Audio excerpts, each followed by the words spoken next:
Uh, Opening statement.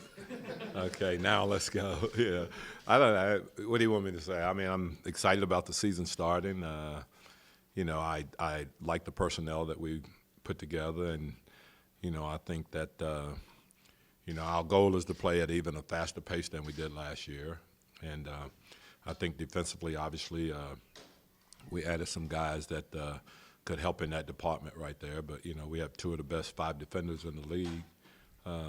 So I think we're going to be solid in that area right there. But I think the guys are excited about the getting started, and we're excited about getting started. And obviously we'll try a bunch of things in the training camp and a bunch of things in the preseason to see if they can work for us, and then we'll go from there.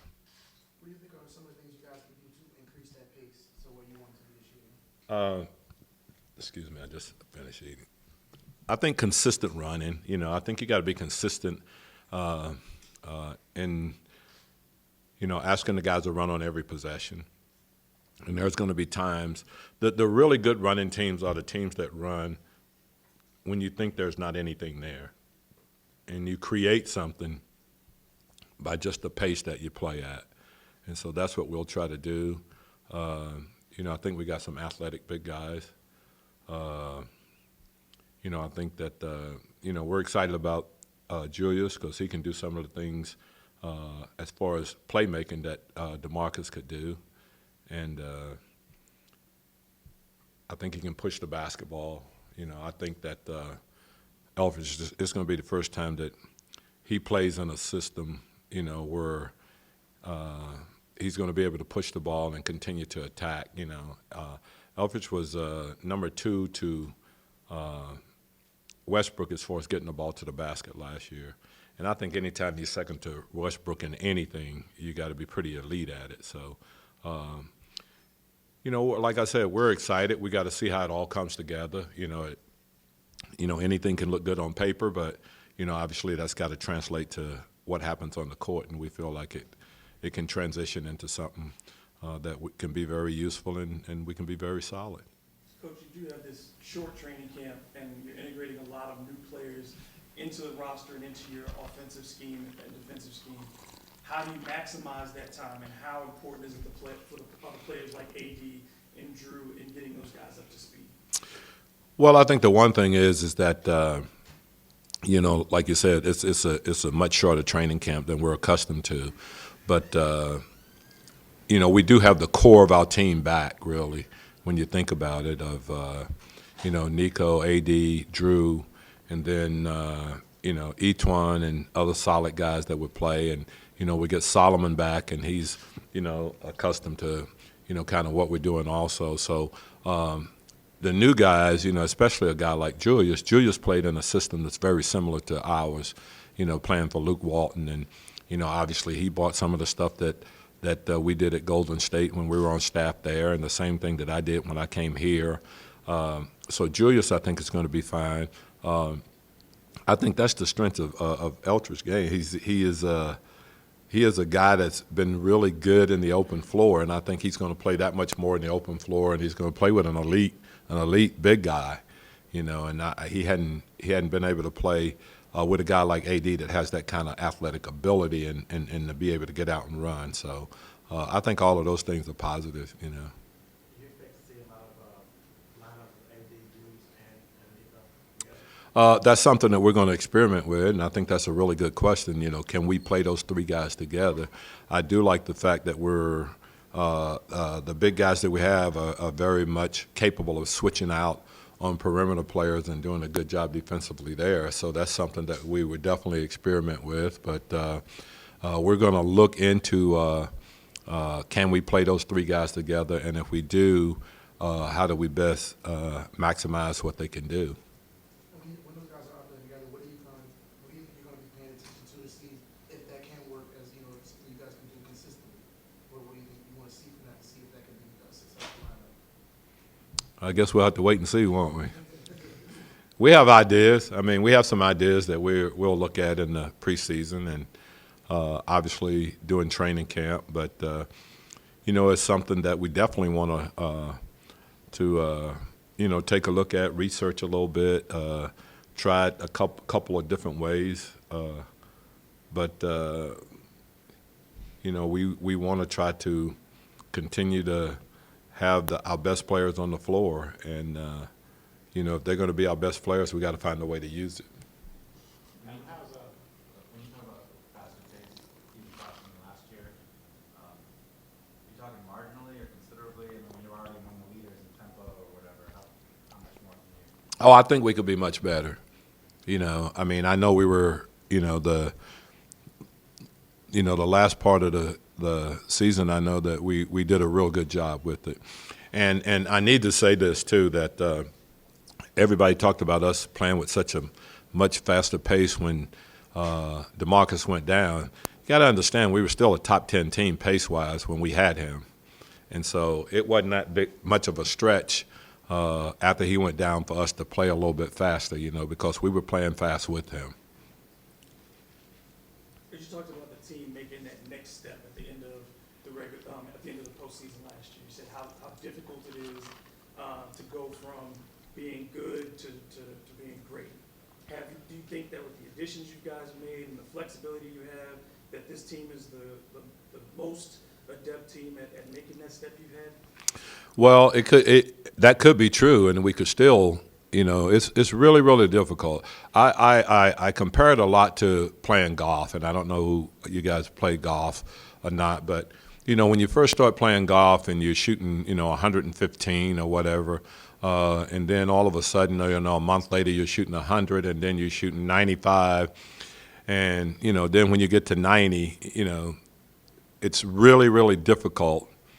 If you're just a novice golfer, to all of a sudden start shooting consistently under 90, which is not great, by any stretch. But that's how hard it is, I think, to go from, being a good team to a great team.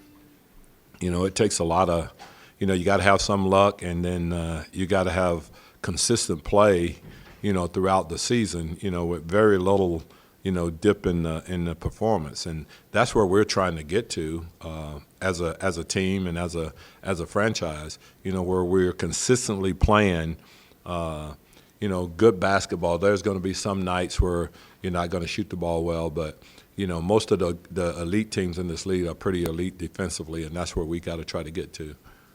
What is a realistic expectation right now for Freddie Jackson, given how young he is and the fact that he still hasn't played a lot since his college days? I think that's a good question, Flex, because I think, I'm probably a little maybe too enthusiastic about what he could be, but, he's shown flashes of being a really, really good player. He's very athletic.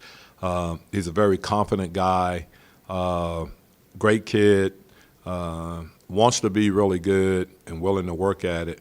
So, I feel like he's going to contribute to our team this year and be a part of us being good. But we'll have to wait because he have not played in a pro basketball game, and he really hadn't, played very much from a college standpoint. But you can see that the potential is there, and you can see that he really wants to be a good player. So I'm excited about him.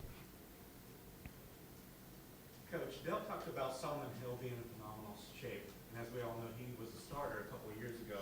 Do you think there's a chance that he could regain possibly that role as a starter for this team? What do you kind of envision for him this year? I think he's in the best shape I've seen him in. Obviously that would be a huge addition for us and a huge help for us. He guarded his position well, 2 years ago. Did a really good job. I think he can shoot the ball better than he did. I think you'll see that in him. But to have him be completely healthy and be in the shape that he's in right now, obviously I think that gives us more depth on our team. And I think to be successful in this league, most of the teams have pretty good depth. And I think this is going to be one of the things that's going to be our strong suit this year also, that we're going to have a team that's going to be pretty deep and be able to, I don't see us in a position where we're going to have to play guys 45 minutes, and I think that's really good. That helps. Do you think that would be a big advantage for the pace, especially last season, at the end of the year, you're playing some of those guys big minutes like AD and Drew, you think that would be, help with the pace, maybe decrease the split of minutes? Well, that's our goal, and like I said, I think we're going to be deeper, and I don't see us in a position where we're going to have to play those guys those extended minutes and get them into the 40-minute range right there. Obviously, there's going to be some games where you would do that, but I think consistency is going to be key, and I think for us, if we can consistently play, AD, in the 32 to 36-minute range, I think it would help him also.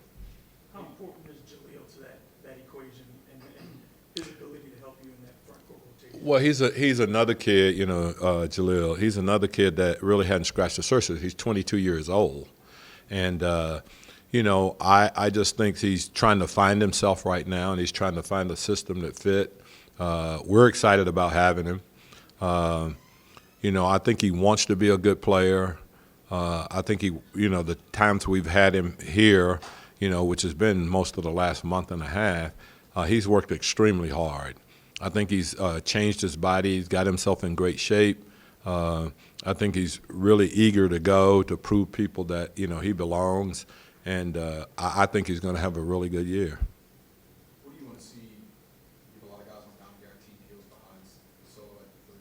What do you want to see from some of those guys in training camp? I think just to see him step up, to see him perform. I think the one thing that we'll do is that we'll give those guys, an opportunity to, in training camp to play, to see if, one of them can just step, to just step out and be impressive enough that, that we'd take a look at it and say, maybe this guy can help us. There's guys that have played really good in the pickup games, and there's guys that are, very much in here competing and working out every day. So, as I said, I think this is probably be the most talented unit that we brought to training camp, since I've been here collectively. And so we'll see what happens. As well as AD and Drew both played last year, were there areas that you talked about them before the offseason began about where they could improve even more, and not just on the court, but did you talk about things just in general where you'd like to see them step up? Yeah, we talked a lot about it. I think, AD is getting better as a leader every day. I think that's something that he's embraced, and he wants to get better at it. And, he's worked at it, I think. He's really worked at becoming the leader, of this team. And I think that's important that he does that. And I think, he's embraced that, which is good.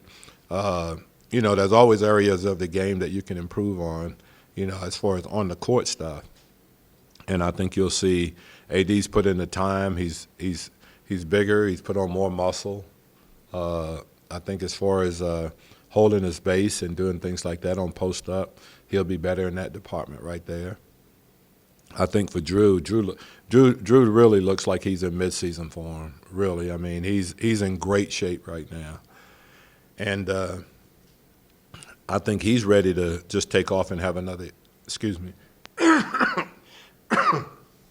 I think he's really ready to take off and have another year like he had last year. I thought he played great. I thought he was really as good as any guard in the league, especially from a two-way standpoint last year. And I just feel like, he's at that age, too, where, he's really coming into his own. That 27 to 30 years old is where most of the guys in this league really take off and play their best basketball. And so I just think he's in a position right now where, everything is back in line. His family is fine. He feels really good about where he is, physically, and he's playing great, and he's going to have a great year, I think. So many teams in the league now, the focus is kind of adding outside shooting, and you guys in offseason, the two big additions were Julius and other guys that really get scored in the paint. Is that something, was that a conscious decision, or is that just how it kind of shoot out? We just tried to add better players. And, you don't always have to be a great shooter to be a better player. As I said with Elfrid, you look at the fact that, he gets the ball to the basket more than anyone except Russell. That's a positive to your team, I think. You look at Julius and what he does, and I know the problems that we had with him from a physicality standpoint when we played him. We need that on our team, and he adds that to our team. So, yeah, we could always use the shooting. I think, Nico, obviously, each one has shot the ball well. Ian has shot the ball well. So I think we have enough shooting, even with those guys out on the floor, that I think we'll be okay. On that note, how much does that help just having Alfred play with AD in terms of lob and plays like that? His teams are going to have to come off the AD and go to his penetration.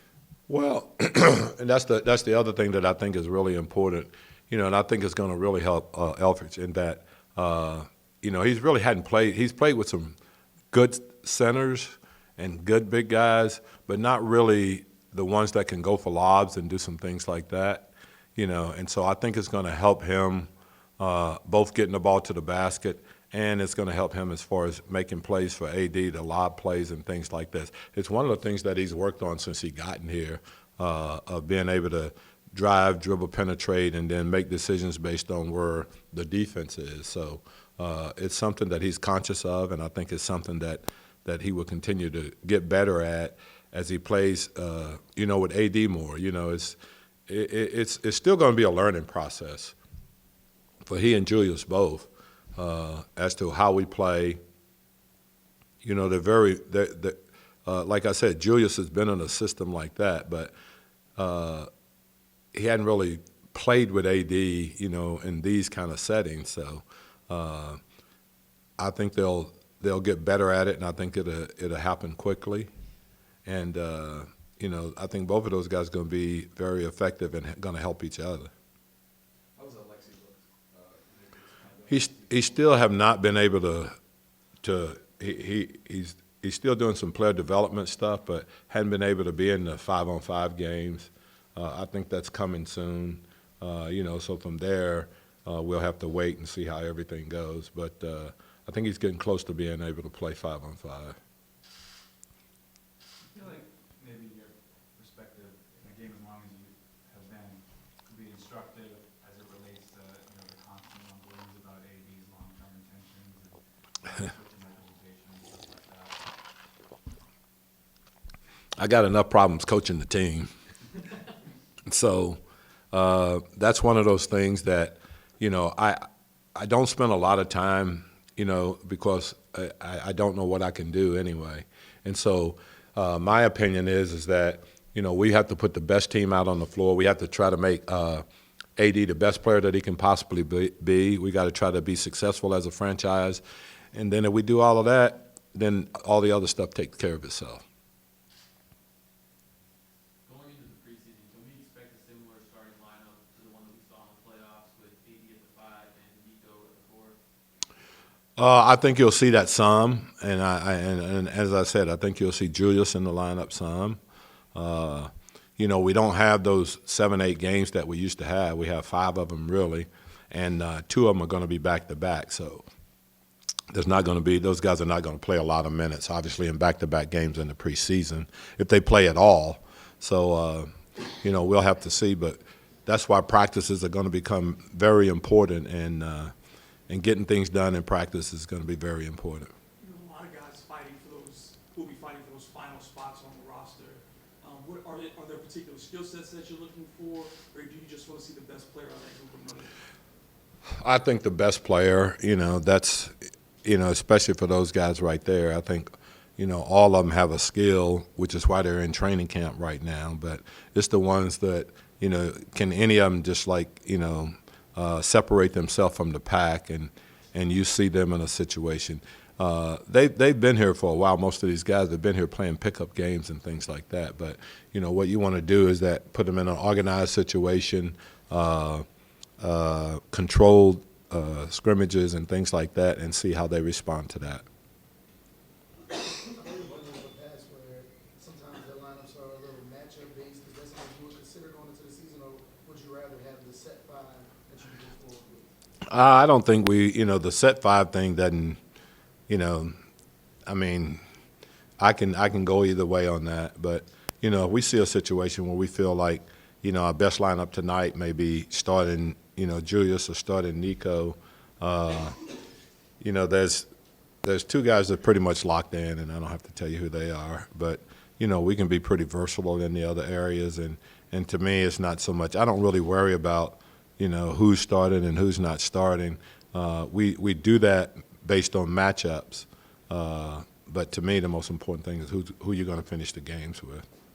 One more thing on AD, not related to his intentions, but his personality. I've heard you refer to him, I think, as one of the most laid-back superstars you can possibly have. Low maintenance, I say. That's it. Yeah. Okay, I guess in your experience, you've dealt with high maintenance. I've dealt with a little bit of everything in 30 years, okay? But I just think as far as AD, he is a guy. He's all about the team, number one. There's nothing more important to him to winning. And if he could average 10 points a game and we could win and get to the playoffs, he would be the happiest guy on our team. And so when you have a superstar that's like that, and then you take Drew, who all Drew wants to do is play in games, have us win games, and then go home and be with his family. And so our two guys that we have here are high character, really team-oriented guys. And when you have that, it really kind of makes everybody else fall into place, How do you get folks to put last season in that box and say that was last season? We already done that. We've already done that. Nothing happens, or whatever happened last year is really history, and we can't do anything about that except try to take the things that were positive and learn from it, and the things that were negative, make sure that they don't enter into this season. But nobody really cares about what you did last year, or I can show you a ring from 2015, but it doesn't do anything to help us right now. So I just think when the season's over, you put that one in the can, and you move on, and you start thinking about what can I do with this team. How can I put this team in a position that we can win and do what we did last year, or even be better than we were last year. I think that's what you have to try to do. What were your thoughts in the offseason that some of the transactions were happening in the Western Conference got even stronger? What happened in the West? Nothing too big. Huh? Was it? What? I think it's great. The guy, arguably, at worst, is the second greatest player that ever played the game. And there's a lot of people think that he's the best, but now he's in the West, and you play against him 4 times instead of 2. And the bottom line is that we can sit here and say whatever we want, but the one constant has been that he's been to 8 straight finals. And he's the one guy that have been on all of those teams. So I would say that he probably had a little bit to do with those teams getting to the finals. And so if you're in LA, obviously you're excited about it. You're excited about him joining the team. He's been a great player for a lot of years in this league, and it's going to be someone that you got to deal with, on a nightly basis to try to get to where you need to get to. On Friday, Dell talked a lot about just that consistency being an important part. That last year with the West being stacked the way it was, and this year it's presumably even deeper. How important is it again to not get yourselves in those positions where you're playing 50 games that are coming down to the wire? That you're establishing the team as winning those games. That you have. Well, the problem I have with that is that I think you're going to be playing 50 games.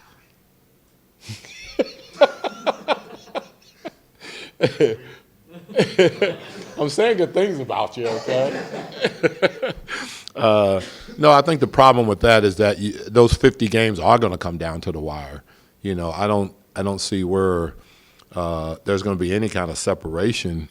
That's going to happen after 20 games, 30 games, 40 games. I think it's going to be pretty much like it was last year. That the last, you may have to win 8 out of your last 10 games to even have an opportunity to be in the playoffs. And I think the separation between 1 and 8 is going to be a lot less than it has been in the past, because I think the parity is becoming more and more apparent, every year.